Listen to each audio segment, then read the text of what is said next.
ohun ọwọ́ mi ò tó máa fi gàngàn fà á. Àwọn Yorùbá ló sọ bẹ́ẹ̀. Àwọn eléyìnbó gan sọ wọ́n ní let the sleeping dogs lie. Abẹ́ẹ̀rí báyìí, nígbà tí wàhálà bá jókòó jẹ́jẹ́ tá a lọ fọwọ́ ara wa báyìí, tá a lọ fi wá wàhálà, tá a lọ fi fa wàhálà níbi tó jókòó jẹ́jẹ́, nígbà tí wàhálà yìí bá wá dé tán, apá yín ò wá ní kà mọ́. Abẹ́ẹ̀rí, ọ̀rọ̀ mi dá lórí arákùnrin kan. Jẹ́jẹ́ ni ẹni arákùnrin tí a mọ̀ ní Abísóyè Olúkọ̀yà Michael, tí orúkọ Instagram page ẹ̀ ń jẹ́ Oyè Mike, tí ó ṣe fídíò rẹ̀ yìí nípa Simi àti Adékúnlé Gold, èyí tó ń lọ káàkiri orí ayélujára nípa ọ̀rọ̀ wípé bóyá wọ́n fipá báni lò pọ̀ àbí wọn ò fipá báni lò pọ̀. Lẹ́yìn ìgbà tí arákùnrin yìí tó sọ ọ̀rọ̀ rẹ̀ tán nínú fídíò rẹ̀, ó ló ju ìbéèrè síta tó sì ń béèrè lọ́wọ́ àwọn èèyàn wípé ta ni àwọn tí wọ́n ti nírú experience báyìí, bóyá nígbà tí wọ́n wà ní kékeré, ó ṣe ọkùnrin ni ó ṣe obìnrin ni, bóyá tí wọ́n ti fipá bá ní àjọṣepọ̀. Wọ́n ní àwọn tí wọ́n bá ti ní àwọn experience yìí pé kí oníkálukú kó kọ sí orí sí abẹ́ fídíò èyí tí arákùnrin yìí ṣe. Níbẹ̀ ni a ti rí arákùnrin kan èyí tó kọjá ìyá ara rẹ̀, lẹ́yìn ìgbà tí oníkálukú ti kọ èyí tójú wọn ti rí nígbà tí wọ́n wà ní kékeré, àwọn tí wọ́n fipá bá wọn ní àjọṣepọ̀ àtọkùnrin àtobìnrin, bẹ́ẹ̀ náà ni wọ́n ń dárúkọ àwọn tí wọ́n fipá bá wọn ní àjọṣepọ̀, àti wípé bí ọ̀rọ̀ náà ṣe ṣẹlẹ̀ lóníkálukú ó kọ tiẹ̀ sí abẹ́ fídíò ọ̀hún. Ibẹ̀ láti rí arákùnrin kan tó porúkọ ara rẹ̀ ní dating to marry, ó ní orúkọ péèjì ẹ̀. Ó wá kọ sí abẹ́ fídíò tí arákùnrin Oyè Mike èyí tó kọ, ó ní funny enough, Aunty Sidi is grown now and her name now is Esabod. She lives in Dublin and Turkey. Ẹ jọ̀ọ́, kí ni ìtumọ̀ ọ̀rọ̀ tí arákùnrin yìí èyí tó kọ nínú lábẹ́ fídíò yìí? Ṣé ìtumọ̀ tí ń sọ ni wípé Esabod nígbà tó ń wà kékeré ló fipá bò lò pọ̀ ni? Àbí bò ni? Bò lórúkọ Esabod ṣe wọnú fídíò tí arákùnrin yìí ṣe? Àbí lórí ìkànnì yìí gbogbo wa la mọ̀, àtorí Facebook, àtorí Instagram, àtorí YouTube, lórí TikTok, ní gbogbo orí ayélujára. Léèyàn méjì èyí tó ń jẹ́ Esabod, gbogbo ayé ló mọ̀ mọ́mí Esabod èyí tí wọ́n wà ní Dublin. Láti jẹ́ kí ọ̀rọ̀ yìí tí arákùnrin tí ó ń pe orúkọ ara rẹ̀ ní dating to marry yìí kó yé àwọn èèyàn dáadáa, ó tún jẹ́ ká mọ̀ wípé Esabod tí òun ń bá wí, ó ní wọ́n wà ní Dublin, ó tún dárúkọ, ó tún ní wọ́n wà ní Turkey. Ẹ̀yin tèmi, gbogbo wa náà la mọ̀ wípé Dr. Esabod èyí tá a mọ̀ ní orí ayélujára yìí,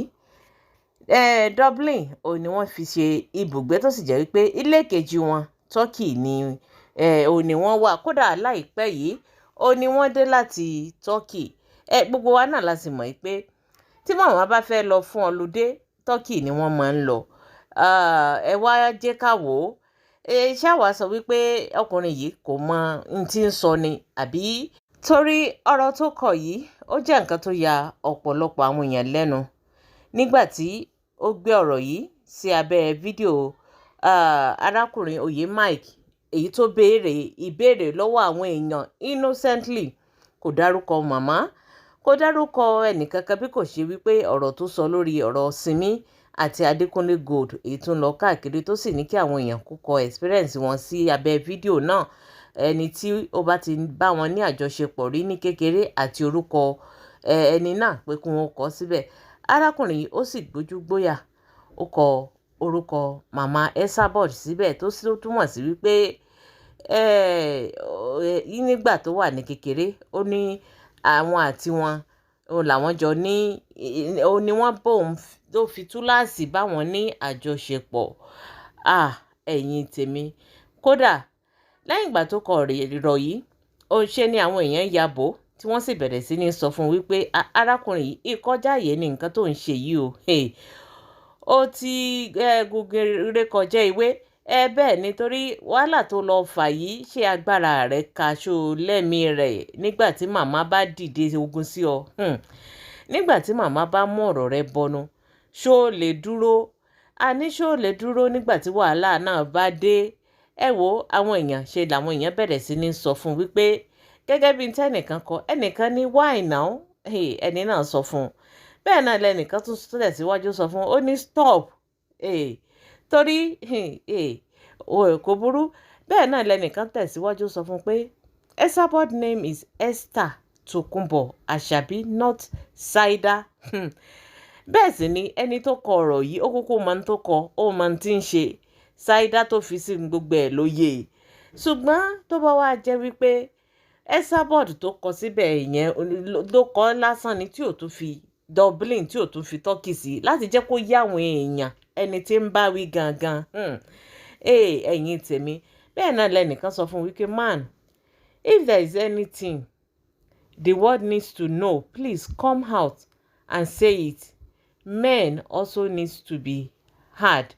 peace to you bẹ́ẹ̀ náà lẹ́nìkan ní kò sí ọmọ rẹ̀ kan lára àwọn Saida na all of them tó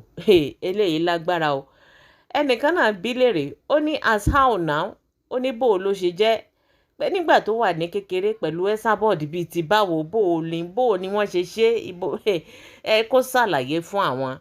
bẹ́ẹ̀ náà lẹ́nìkan ní don't go there o bẹ́ẹ̀ ni wọ́n ní kó má ṣe kí ni wọ́n ní ibi tí ń lọ wọ́n ní kó má kọ́wọ́ bọ́ná torí wípé wọ́n ní wàhálà yóò jò bẹ́ẹ̀ ni wọ́n ní yóò jò kódà yóò jókòó ẹrù ni bẹ́ẹ̀ náà lẹ́nìkan sọ fún wípé Esabod name is not Saida àwọn fẹ́ mọ ibi tí ń lọ gangan pé Saida bò ó sì tún lórí láyà dárúkọ Esabod bẹ́ẹ̀ náà lẹ́nìkan ní are you for real is mama Esabod I know how àwọn tó mọ mama Esabod wọ́n ń jẹ́ kí arákùnrin yìí ó mọ̀ wípé ó mọ̀ ń kọjá yìí ara rẹ̀ òun ṣe nígbà tí ọ̀rọ̀ yìí bá délẹ̀ tán ṣó lẹ́fídẹ́ǹsì ṣé ó lè dúró gbogbo tó ń sọ yìí ṣó láyà akẹ́bọjẹ kò burú bẹ́ẹ̀ náà lẹ́nìkan ní onírọ́ àgbákò Esabod name is Tokunbo Asabi bẹ́ẹ̀ ni wọ́n ń jẹ́ kó mọ̀ wípé tó bá ṣe Esabod táwọn mọ̀ ní o wọ́n ní Tokunbo Abọ́dẹrìn òun ni orúkọ wọn ń jẹ́ o wọ́n ní ṣó ti ṣe tán gbogbo wàhálà tó ń fọ ọwọ́ ara rẹ̀ ń fà yìí wọ́n ní sí yóò lè dúró ẹ̀yin tèmi ẹ rí wípé ọ̀rọ̀ yìí ká àwọn èèyàn lára débi wípé ẹnìkan náà tó dá lóhùn ó sọ fún wípé ó ní no let that woman carry your case for head o sometimes you wonder how some Naija sef take enter this our UK embarrassment.com ẹnìkan náà sọ fún un ó ní my hand no dey o bẹ́ẹ̀ lẹ́nìkan náà rẹ́rìn-ín ó sọ fún un ó ní ẹ káìná wọ́n ń fún un ní warning ló ń jẹ́ bẹ́ẹ̀ wọ́n ní kó la etí rẹ̀ kó tètè gbọ́n táwọn ń sọ fún un bẹ́ẹ̀ lẹ́nìkan náà tẹ̀síwájú ló sọ fún un wípé ó ní no her name is Esabod Tokunbo Aboderin never Saidat never an abuser. She is crazy, we all know, but never was she an abuser. We all just have different paths in life, but she was raised right and in a good family. Àwọn èèyàn ń sọ fún arákùnrin yìí wọ́n jẹ́ kó mọ̀ wípé ṣó mọ implication ọ̀rọ̀ tó ń sọ yìí. Wọ́n láwọn mọ màmá Esabod dáadáa, wọ́n láwọn mọ̀ wípé wọ́n níwà títí wọn lọ́wọ́ o. Wọ́n ní ṣùgbọ́n wọn èé ṣe ẹni èyí tó máa ń fipá bá àwọn ọmọ kékeré ní àjọṣepọ̀ àbí tó máa ń fipá báyàn lò papọ̀. Wọ́n ní àwọn mọ̀ wọ́n dáadáa bẹ́ẹ̀ ni orúkọ wọn ò kí ń ṣe Saida o. Wọ́n ní Esther Tokunbo Aboderin òun lorúkọ wọn ń jẹ́. Wọ́n ní kó la etí rẹ̀ dáadáa kó lè mọ nǹkan tí bá ń sọ tọ́rọ̀ yìí bá délẹ̀ tán tí wàhálà rẹ̀ bá délẹ̀ tán wọ́n ní ṣé yóò lè dúró ẹ̀yin èèyàn. ní ti arákùnrin yìí rò débi tó kọ kalẹ̀ yìí ó ní òye mi ó ló fà á tí ọ̀pọ̀lọpọ̀ fi ń wọ́n ọ̀nà tí wọ́n fi ń sọ fún wípé ọ̀rọ̀ tó sọ yìí ó ju ẹnu rẹ̀ lọ o wọ́n ní n tó wí yìí wọ́n ní àwọn mọ màmá yìí dáadáa ṣùgbọ́n irú ìwà tó ní màmá yìí wò wọ́n ní àwọn ò lérò wípé irú ìwà báyìí ó wà lọ́wọ́ màmá